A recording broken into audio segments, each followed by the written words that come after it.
In this video, we are going to explore two powerful tools, the sequencer and the quantizer. First up, the sequencer. Think of it as the brain behind your music. It allows you to program a series of notes, rhythms, and patterns that play automatically. But what if your notes are a little off? The quantizer steps in to tidy things up, snapping your notes to the nearest pitch. So let's see how these two work together. Let's do a very basic patch to start with. And let's get a VCO, a VCA, an audio. And now I'm going to search for SEQ3, SEQ3, which is going to be our sequencer. Now I'm going to patch everything. Volume down, audio output. Let's go with a saw wave and connect the mixer. So a quick overview of all these knobs, as they probably look confusing, but don't worry, everything will become clear in just a few moments. First, you can see this pulsing button right here. And this is our clock in the sequencer. It generates a steady signal to initiate events. Now if I increase the tempo, which by default is 120 beats per minute, this clock button will start blinking faster. And you may notice there is a little light going from left to right on these outputs here. So what are these? Let's explore. The sequencer consists of 3 rows of knobs called channels. Each knob represents something called a step. So in total we have 24 steps and 3 channels, but they run independently.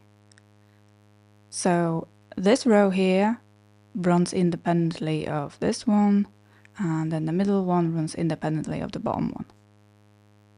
Now the clock signal runs from left to right by default, and each button represents voltage. We can also switch off separate triggers here. The CV1 channel is the output for the top row, the CV2 for the middle, and CV3 for the bottom row. Right. There are also separate outputs for each of the 8 steps, and as I mentioned, you can switch the triggers separately. Let's focus on some other key options. For example, I can reduce the number of steps with this knob called steps. The steps with the red light become inactive. Okay, enough theory, let's make some sounds. Let's use the sequencer to control the pitch of our oscillator. I will use the first channel for this. And I'm patching to the volt per octave, which I'm sure you remember by now controls pitch. Excellent. So now this row modulates our frequency. Imagine this big frequency knob actually moving with each step. So let's alter this a bit. Tiny adjustments here. And now this row will control our VCO's frequency. You'll be able to hear changes in pitch.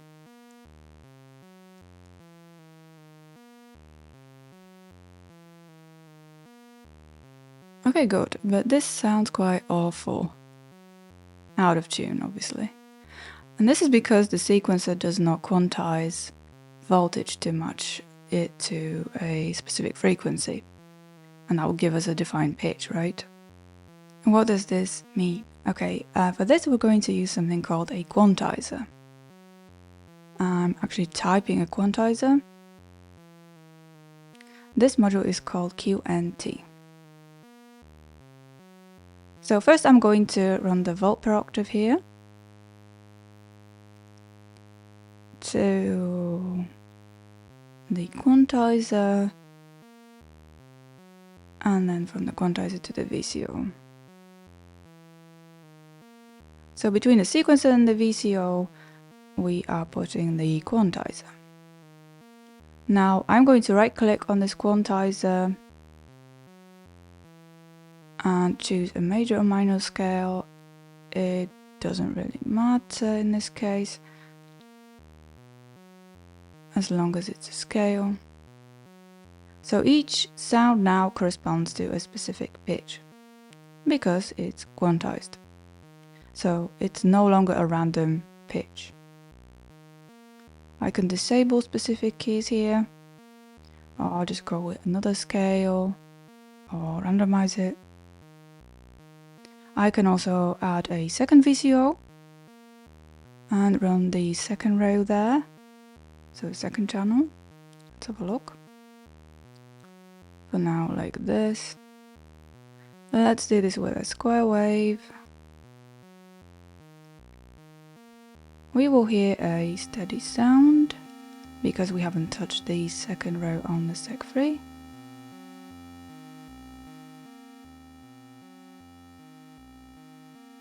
Let's add another quantizer.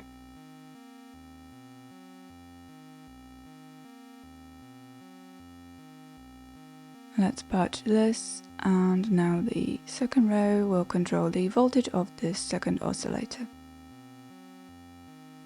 Let's make it both a minor scale. Let's play with the voltage knobs.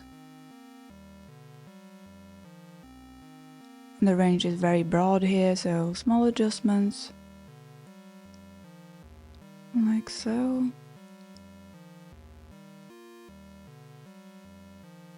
Let's make the first VCO's frequency lower, so we can hear this better. The second oscillator a bit higher, and decrease the volume on the mixer.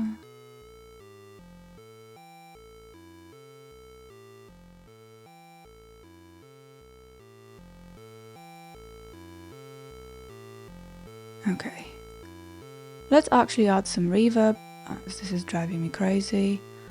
I will use the plateau. You can download it from the VCV library. It's free, or you can use a similar reverb module. I'll connect the left and right channels.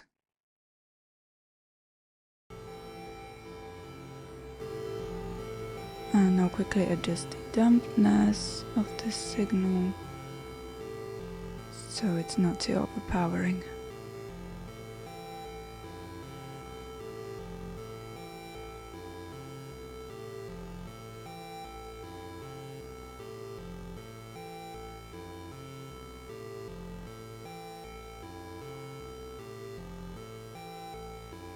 Now let's use the CV3 output for something else.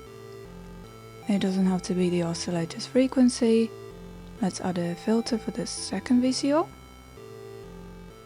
which now sounds a bit harsh, so let's get a filter.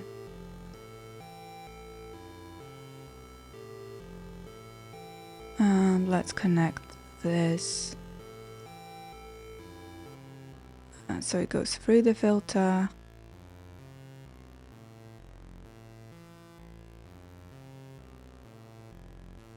And let's set the cutoff quite high. And now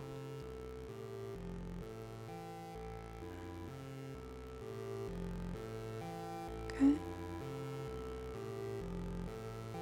And now let's use the CV3 to modulate this cutoff. Okay.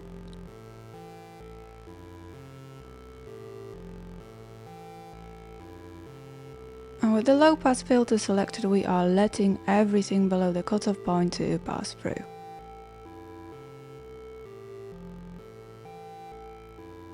And we'll do a gradual effect with these knobs.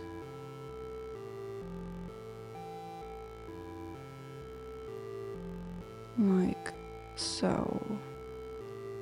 From negative to positive.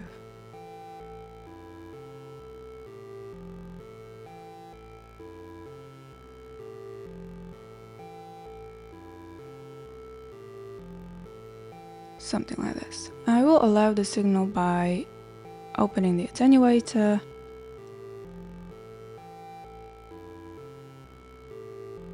like this. Bit here to open it there.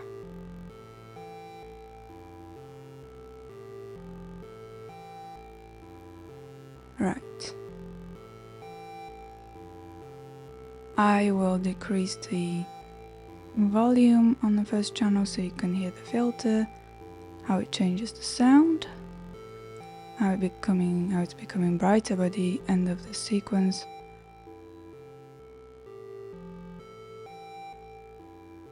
We can also get an envelope to control the cutoff and use the sec3 to modulate one of the stages of the envelope instead.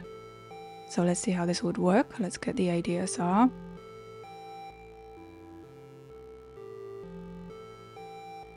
Okay, and let's patch the envelope out to the cutoff. So the gate to the trigger output on the sequencer,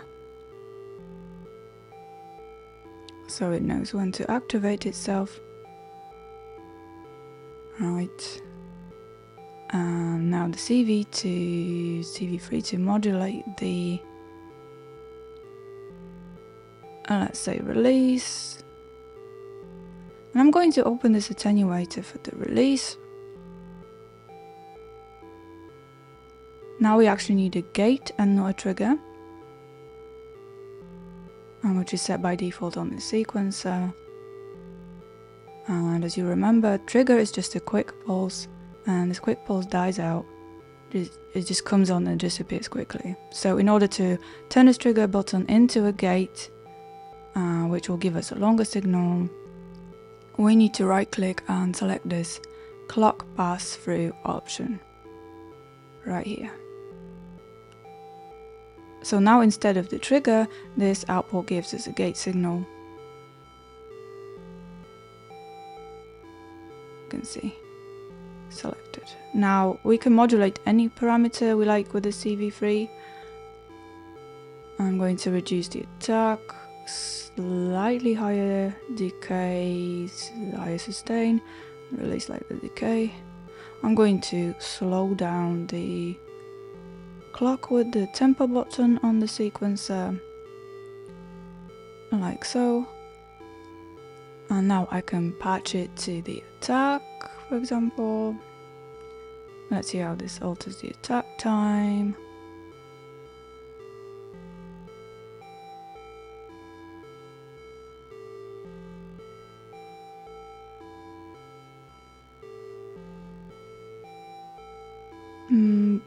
By the end, where the knobs are to the right on this channel,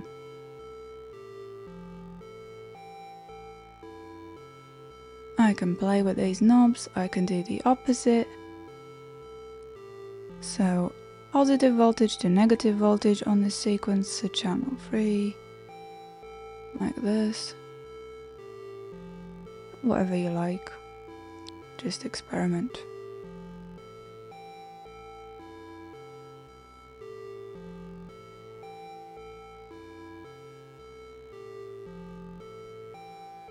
Here it is. Let's increase the starting point of the attack a bit here.